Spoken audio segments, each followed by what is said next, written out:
كابتن رمضان كريم وصيام مقبول ان شاء الله. علينا وعليكم يا هذا، الله يخليك. توب 5 5 اسئله رياضيه، شلونك بالمعلومات الرياضيه؟ ها تمام. نبدا بالسؤال الاول. من هو المدرب الذي فاز بجميع الدوريات الخمسه الكبرى؟ انشيلوتي. كارلو انشيلوتي، ميلان وتشيلسي والبايرن وريال مدريد والبي اس جي.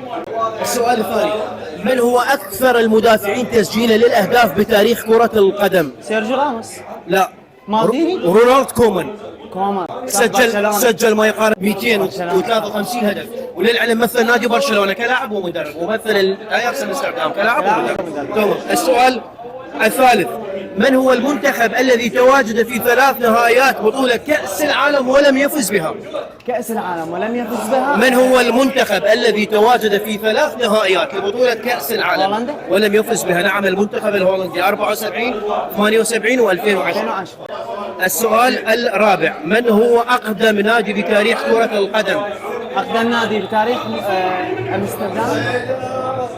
أقدم نادي بتاريخ كرة القدم نادي إنجليزي. إنجليزي. شيفيلد يونايتد تأسس 22 مارس سنة 1889. السؤال الخامس والأخير. ما هو أسرع هدف تم تسجيله في بطولة كأس العالم؟ للعلم الهدف تسجل 2002. ما أعرف. ما هو أسرع هدف تم تسجيله في بطولة؟ تمام، أبدل هذا السؤال. عندما خسر نادي برشلونة أمام البايرن في بطولة دوري أبطال أوروبا ب8 أهداف، من سجل هدفي نادي برشلونة؟ سواريز. لويس سواريز. والهدف الثاني؟